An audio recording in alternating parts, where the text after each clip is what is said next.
बिहार की राजनीति अब बीजेपी के लिए बहुत आसान हो गई है या बिहार में अभी भी बहुत कुछ बाकी है?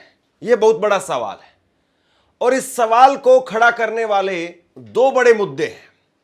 पहला, ओवैसी ने नीतीश कुमार को समर्थन की घोषणा कर दी है।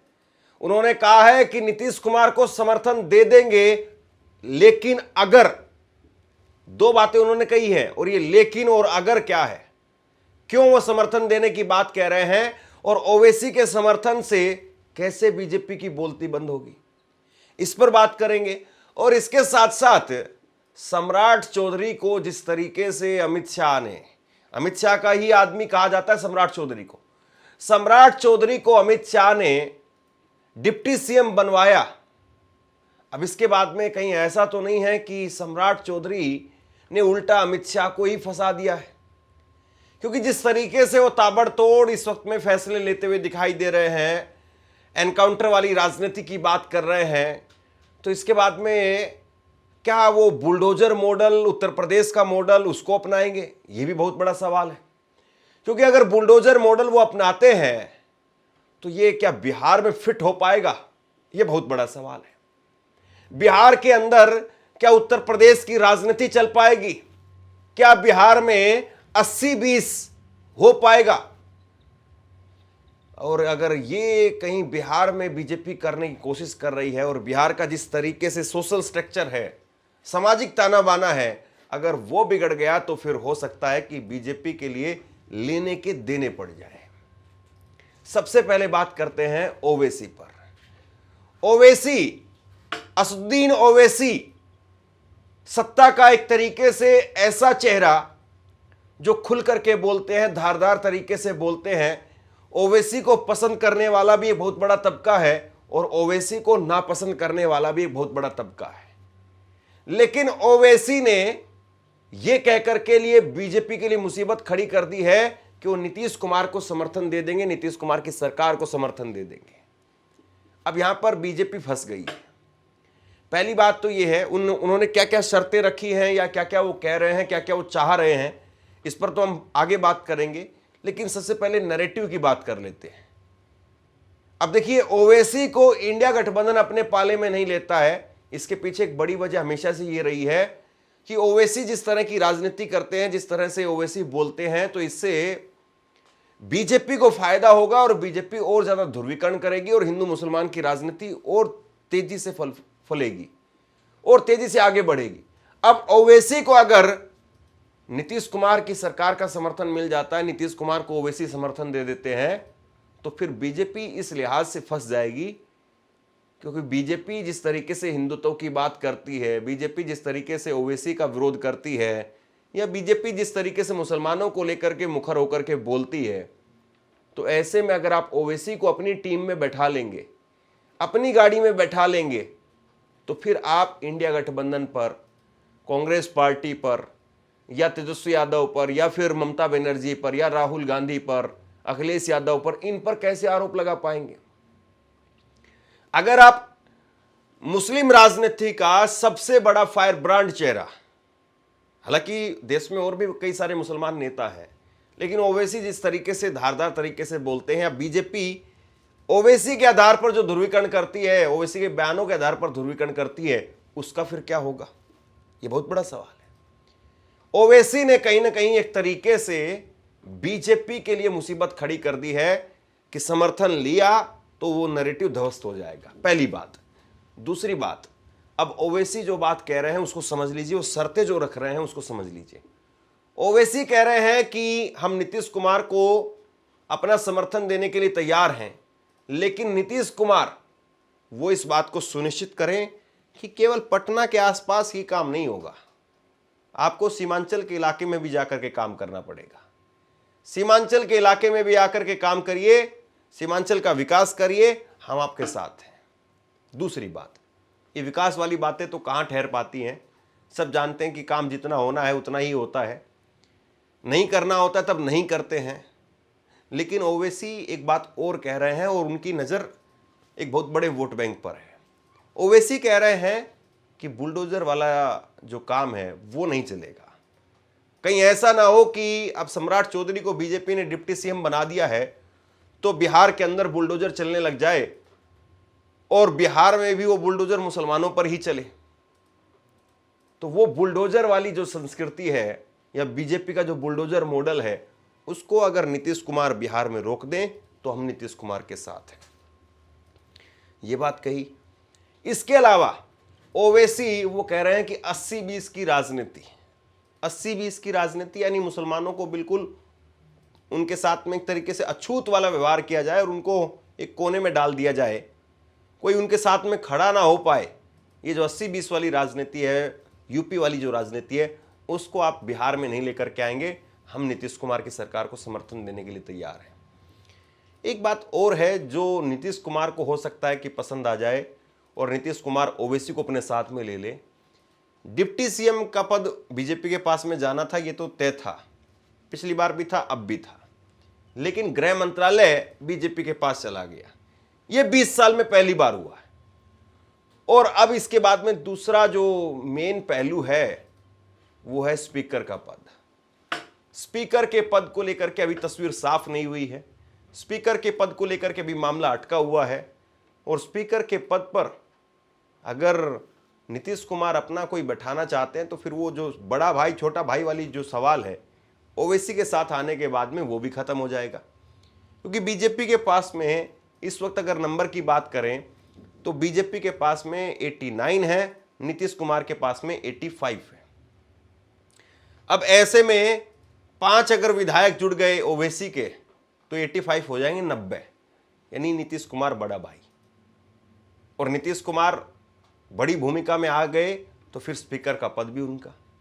देखिए, अगर कल को इधर से उधर जाना है, उधर से इधर आना है, ये जो उलटफेर करना होता है, इसमें 2 पद बहुत महत्वपूर्ण हैं। एक है राज्यपाल का पद और दूसरा है गवर्नर का पद। ये 2 पद अगर आपके पास में है या ये 2 पद आपके हक में है तो फिर बड़ी सहूलियत हो जाती है। तो इसलिए नीतीश कुमार अब कम से कम कोशिश कर रहे हैं कि स्पीकर का पद हमारे पास में आ जाए। अब स्पीकर का पद उनके पास में आए तो इसके लिए क्या करना पड़ेगा? इसके लिए यही करना पड़ेगा कि ओवैसी का अगर समर्थन हो जाए तो बीजेपी की जो बड़े भाई वाली ठसक है वो नहीं हो पाएगी। तो इसलिए नीतीश कुमार हो सकता है कि उनको स्वीकार कर ले। अब इसमें 2 बड़ी बातें हैं। एक बात यह है कि अगर ओवैसी नीतीश कुमार के साथ चले गए तो फिर जो मुस्लिम वोट जो नीतीश कुमार से थोड़ा बहुत इधर उधर हुआ भी, जो आरजेडी के खाते में गया भी, वो एक तरीके से नीतीश कुमार के साथ में पूरा पैक हो जाएगा। पहली बात। दूसरी बात, ओवैसी की भी इसमें बड़ी जीत है और ओवैसी की बड़ी जीत यह है कि ओवैसी वो फिर सीधे 25 सीटों पर अपनी दावेदारी ठोक देंगे और वो फिर जिस तरीके से इंडिया गठबंधन के साथ में केवल 6 सीट पर बात कर रहे थे, 15 सीटों पर जो लड़ रहे थे, तो वो अब दायरा बढ़ाने की कोशिश करेंगे और पूरे बिहार में जहां जहां मुसलमान हैं उसको जेडीयू के साथ में और अपने साथ में जोड़ने की कोशिश करेंगे। यानी दोनों तरफ से विन विन सिचुएशन है। नीतीश कुमार के साथ में भी, नीतीश कुमार के लिए भी विन विन सिचुएशन है और ओवैसी के लिए भी विन विन सिचुएशन है। अब ये बात बीजेपी को परेशान कर रही है। देखिए, अब आरजेडी के पास में, कांग्रेस के पास में खोने पाने के लिए कुछ नहीं है। अब बिहार के अंदर सीधी बात यह है कि आरजेडी का खेमा या कांग्रेस का खेमा वो कुछ कर नहीं पाएगा। नीतीश कुमार चाहें तो कुछ शायद हो जाए, बाकी नहीं, कोई गुंजाइश दिखाई नहीं देती है।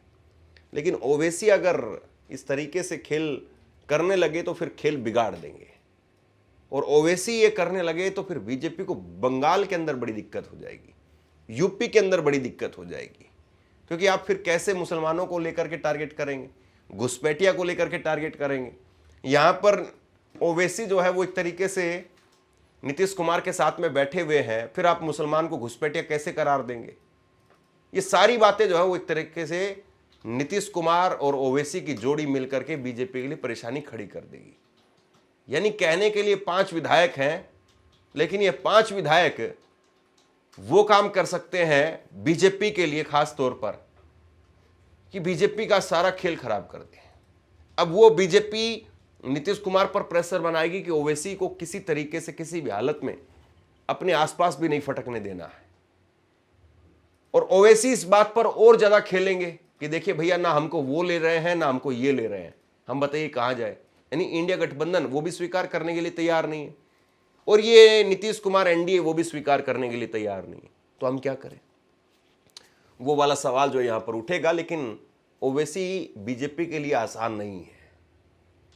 अब बात करते हैं सम्राट चौधरी को लेकर के।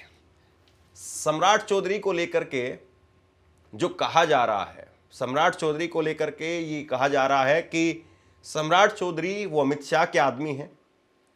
और सम्राट चौधरी, आज जरा एक बार ये जागरण में देख लीजिए, इस तस्वीर से मुझे लगता है कि बहुत कुछ साफ हो जाएगा। जागरण के अंदर आज एक ही कार्टून छपा है, यहाँ पर अमित शाह पीछे खड़े होकर के हवा भर रहे हैं और सम्राट चौधरी वो कुर्सी पर बैठे हुए हैं। उनकी कुर्सी का आप साइज देख लीजिए। उधर मुख्यमंत्री नीतीश कुमार वो कुर्सी पर बैठे हुए हैं, उनकी कुर्सी का साइज आप देख लीजिए। अमित शाह जिस तरीके से सम्राट चौधरी के पीछे खड़े होकर के उनमें हवा भर रहे हैं, यानी ताकत दे रहे हैं, ये क्या नीतीश कुमार के लिए बड़ी मुसीबत है। सम्राट चौधरी ने गृह मंत्रालय ले लिया। 20 साल के बाद में पहली बार ऐसा हुआ, मुख्यमंत्री बनने के बाद पहली बार ऐसा हुआ है कि नीतीश कुमार के पास में गृह मंत्रालय नहीं है। 20 साल तक वो इसको अपने पास रखते थे, यानी मुख्यमंत्री भी वही रहेंगे, गृह मंत्री भी वही रहेंगे। और अब चीजें बदल रही है। सम्राट चौधरी वो भी गृह मंत्री हैं और अमित शाह वो भी गृह मंत्री हैं, दोनों गृह मंत्री हैं। सम्राट चौधरी को खासा परेशान किया इस चुनाव के अंदर प्रशांत किशोर ने। आपसे कुछ कहना चाहता हूं, आज के वक्त में पत्रकारिता करना कितना मुश्किल काम है, लेकिन अगर ऐसे में भी कोई आपकी खबर दिखा रहा है, कोई आपके मुद्दे पर बात कर रहा है, तो आपको भी उसका साथ देना चाहिए। अगर आपको लगता है कि मेरी पत्रकारिता सही है, मैं आपके लिए आपकी खबर वो दिखा रहा हूं, तो ऐसे में आप मेरा सहयोग कीजिए। आप इस वीडियो को जब लाइक करेंगे तो लाइक के साथ में ही एक थैंक्स का बटन आपको दिखाई देगा। उस थैंक्स के बटन पर आप क्लिक कीजिए और जो भी सहयोग राशि दे सकते हैं वो दीजिए। दूसरा, आप चैनल को ज्वाइन कर सकते हैं और चैनल को ज्वाइन करके भी मुझे मदद कर सकते हैं। और प्रशांत किशोर जिस तरीके से प्रेस कॉन्फ्रेंस करते थे, प्रशांत किशोर कहते थे कि भैया इनके पास में डिग्री नहीं है अपनी, ये फर्जी डिग्री वाले आदमी है। 10वीं की परीक्षा इन्होंने कब पास की बता नहीं पा रहे हैं। अलग अलग चैनल में जाकर के हाफिडेविट बोलते थे, कभी कुछ बोलते कभी कुछ बोलते।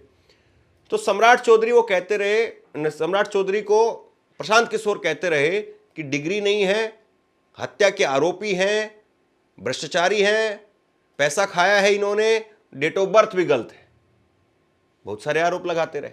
और उधर से सम्राट चौधरी वो कहते रहे कि ये भैया 241 करोड़ रुपए कहां से लेकर के आए हैं।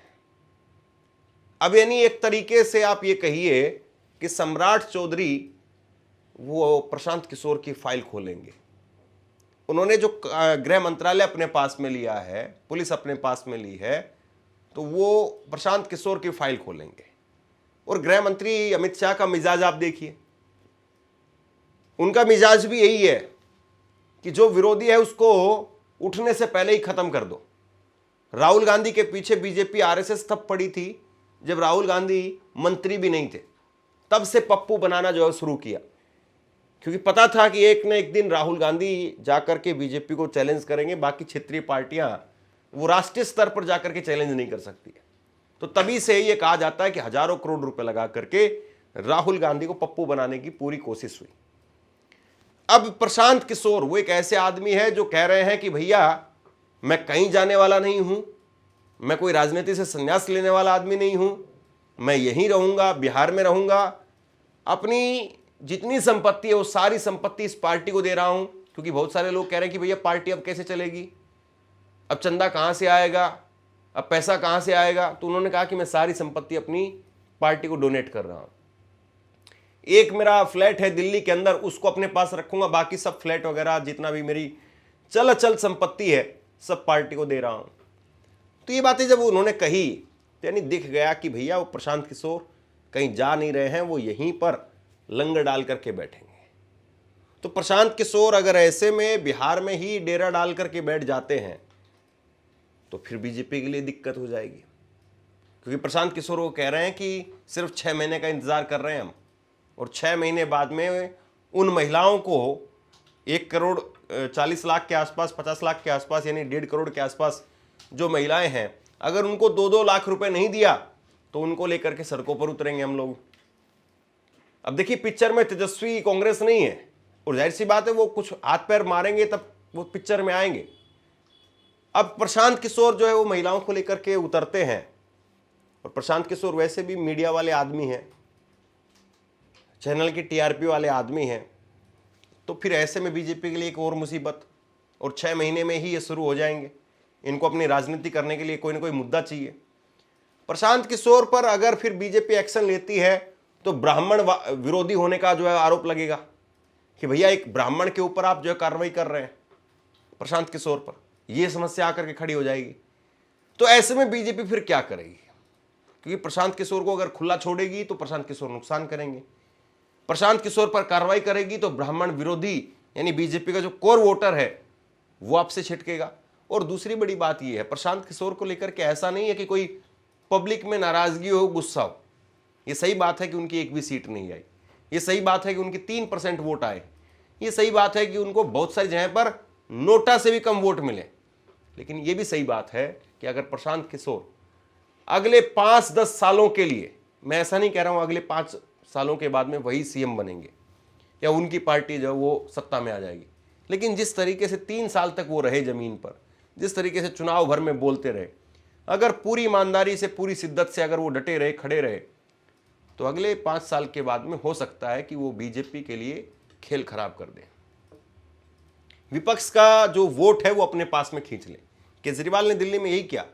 कांग्रेस खाता नहीं खोल पा रही दिल्ली के अंदर, जो लगातार 15 साल तक कांग्रेस सरकार चलाती रही, शीला दीक्षित सरकार में रही, लेकिन अब देखिए पिछले 3 चुनाव से खाता नहीं खुल रहा कांग्रेस का, क्योंकि कांग्रेस का सारा वोट बैंक केजरीवाल ने ले लिया। कहीं ऐसा ना हो कि आरजेडी और कांग्रेस और बाकी दलों की यही स्थिति हो जाए, लेकिन उसके लिए शर्त यह है कि आपको लड़ना पड़ेगा, जूझना पड़ेगा, डटना पड़ेगा, तब जाकर के हो पाएगा। तो प्रशांत किशोर क्या उतना कर पाएंगे, ये बड़ा सवाल है।